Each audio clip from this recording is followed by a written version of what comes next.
আসসালামু আলাইকুম। আশা করি আপনারা সবাই ভালো আছেন। স্বাগতম আপনাদের মেড রিভিউ ভিডি ইউটিউব চ্যানেল এবং সুস্থ জীবনের গল্প ফেসবুক পেজে। সবাইকে স্বাগত জানাচ্ছি আমার চ্যানেলের নতুন একটি ভিডিওতে।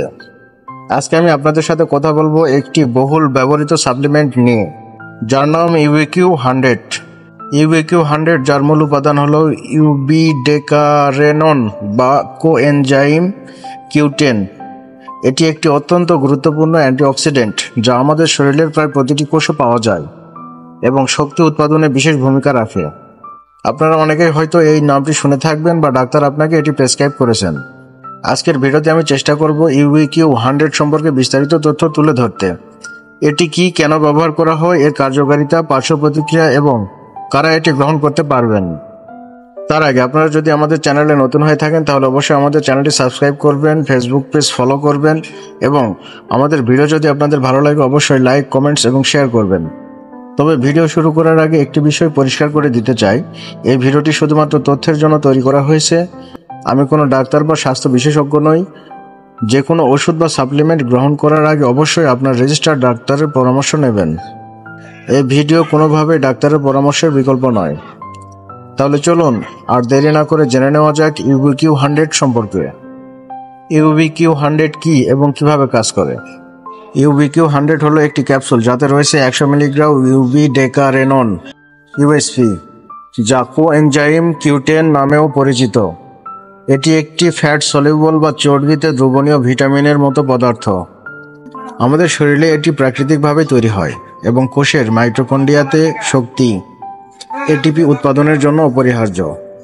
এটি একটি শক্তিশালী অ্যান্টিঅক্সিডেন্ট হিসেবেও কাজ করে, যা কোষকে ফ্রি র্যাডিক্যালসের ক্ষতিকর প্রভাব থেকে রক্ষা করে।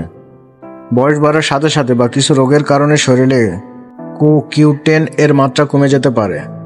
UBQ100 সাপ্লিমেন্ট এই ঘাটতি পূরণে সাহায্য করে। এবার চলুন জেনে নেই UBQ100 এর ব্যবহার বা ইন্ডিকেশন সম্পর্কে। প্রস্তুতকারক কোম্পানির তথ্য অনুযায়ী UBQ100 বিভিন্ন স্বাস্থ্য সমস্যার সাপ্লিমেন্ট হিসেবে ব্যবহৃত হয়। এর মধ্যে উল্লেখযোগ্য হল কার্ডিওভাস্কুলার বা হৃদরোগ, কনজেস্টিভ হার্ট ফেইলিউর, কার্ডিওমায়োপ্যাথি, উচ্চ রক্তচাপ, হার্ট সার্জারির সময় হার্টকে সুরক্ষা দেওয়া এবং অ্যানজাইনাতে এটি ব্যবহারের পরামর্শ দেওয়া হয়ে থাকে। নারীদের বন্ধ্যাত্ব, ফিমেল ইনফার্টিলিটি, বিশেষ করে যাদের ডিম্বাশয় কার্যকারিতা কমে গেছে বা পলিসিস্টিক ওভারি সিন্ড্রোম আছে, তাদের ক্ষেত্রে সাপ্লিমেন্ট হিসেবে ব্যবহৃত হতে পারে। Neuromuscular disorder, myopathy, muscular dystrophy ALS, Parkinson's disease, বিভিন্ন ধরনের অ্যাটাক্সিয়া এবং মাইগ্রেনের চিকিৎসার সহায়ক হিসেবে ব্যবহার করা যেতে পারে। অন্যান্য সম্ভাব্য ব্যবহার এছাড়াও পেরিওডন্টাল গাম ডিজিজ, মারির রোগ, শারীরিক কর্মক্ষমতা বৃদ্ধি, ডায়াবেটিস, ক্যান্সার, ছানি এবং থাইরয়েড সমস্যায় এর ব্যবহারের কথা উল্লেখ করা হয়েছে। তবে এই ক্ষেত্রগুলোতে এর কার্যকারিতা এবং ব্যবহার নিয়ে ডাক্তারের পরামর্শ অত্যাবশ্যক। এবার চলুন জেনে নেই গ্রহণ মাত্রা ও সেবনবিধি বা ডোজেস অ্যান্ড অ্যাডমিনিস্ট্রেশন সম্পর্কে। সাধারণত দৈনিক 50 থেকে 200 মিলিগ্রাম পর্যন্ত সেবনের পরামর্শ দেওয়া হয়, যা খাবার পর গ্রহণ করতে বলা হয়। তবে গুরুত্বপূর্ণ বিষয় হলো আপনার জন্য সঠিক ডোজ কী হবে তা নির্ভর করবে আপনার শারীরিক অবস্থা এবং কী কারণে এটি গ্রহণ করছেন তার উপর। তাই অবশ্যই ডাক্তারের পরামর্শ অনুযায়ী ডোজ নির্ধারণ করুন। এবার চলুন জেনে নেই কারা এটি গ্রহণ করতে পারবে না সেই সম্পর্কে বা কন্ট্রাইন্ডিকেশনস। যাদের ইউবিডেকারেনন বা এই ক্যাপসুলের অন্য কোনো উপাদানের প্রতি অতি সংবেদনশীলতা বা অ্যালার্জি আছে, তাদের ক্ষেত্রে এটি ব্যবহার করা উচিত নয়। এবার চলুন জেনে নেই গর্ভাবস্থা ও স্তন্যদানকালে ব্যবহার সম্পর্কে। কিছু ক্লিনিক্যাল স্টাডিতে গর্ভাবস্থায় এর ব্যবহারে বিরূপ প্রভাব দেখা যায়নি বলে উল্লেখ করা হয়েছে। তবে গর্ভাবস্থায় বা স্তন্যদানকালে যে কোনো সাপ্লিমেন্ট বা ওষুধ ব্যবহারের আগে অবশ্যই ডাক্তারের সাথে বিস্তারিত আলোচনা করে নিতে হবে। এবার চলুন জেনে নেই পার্শ্ব প্রতিক্রিয়া বা সাইড ইফেক্ট সম্পর্কে। UBQ100 সাধারণত সুসহনীয়, তবে কিছু ক্ষেত্রে হালকা পার্শ্ব প্রতিক্রিয়া দেখা দিতে পারে, যেমন পেটের অস্বস্তি, বমি ভাব বা ত্বকের অ্যাশ ওঠা। এগুলো সাধারণত মারাত্মক হয় না, তবে কোনো সমস্যা হলে ডাক্তারের সাথে যোগাযোগ করুন। অন্য ওষুধের সাথে প্রতিক্রিয়া বা ড্রাগ ইন্টারাকশন। কিছু ওষুধের সাথে UBQ100 এর প্রতিক্রিয়া হতে পারে, যেমন স্টাটিন জাতীয় ওষুধ। কোলেস্টেরল কমানোর এই ওষুধগুলো শরীরে Q10 এর মাত্রা কমিয়ে দিতে পারে। ওয়ারফেরিন রক্ত পাতলা করার এই ওষুধের কার্যকারিতা Q10 কমিয়ে দিতে পারে। কিছু থাইরয়েড ও বিটা ব্লকার ওষুধ, এগুলোর সাথেও মিথস্ক্রিয়া হতে পারে। ডায়াবেটিসের ওষুধ কোকোয়েন রক্তে শর্করার মাত্রা নিয়ন্ত্রণে সাহায্য করতে পারে, তাই ডায়াবেটিসের ওষুধের ডোজ অ্যাডজাস্ট করার প্রয়োজন হতে পারে।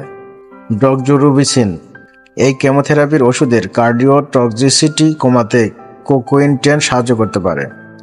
তাই আপনি যদি অন্য কোনো ওষুধ গ্রহণ করে থাকেন তবে ইউবিকিউ 100 শুরু করার আগে অবশ্যই আপনার ডাক্তারকে জানান। সংরক্ষণ পদ্ধতি সম্পর্কে জেনে নেন। ওষুধটি 30 ডিগ্রি সেলসিয়াসের নিচে, আলো ও আর্দ্রতা থেকে দূরে এবং শিশুদের নাগালের বাইরে রাখতে হবে। তো বন্ধুরা, এই ছিল ইউবিকিউ 100 বা কোএনজাইম Q10 সাপ্লিমেন্ট নিয়ে আজকের আলোচনা। আমরা জানলাম এটি কি, এর সম্ভাব্য উপকারিতা, ব্যবহার বিধি এবং পার্শ্ব প্রতিক্রিয়া সম্পর্কে। আশা করি ভিডিওটি আপনাদের জন্য তথ্যবহুল হয়েছে। মনে রাখবেন, কোকোয়েন 10 একটি গুরুত্বপূর্ণ পুষ্টি উপাদান, কিন্তু এটি কোনো ম্যাজিক পিল নয়।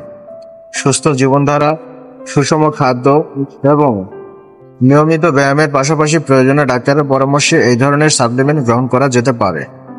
আবারও বলছি, এই ভিডিওটি শুধুমাত্র তথ্যের জন্য।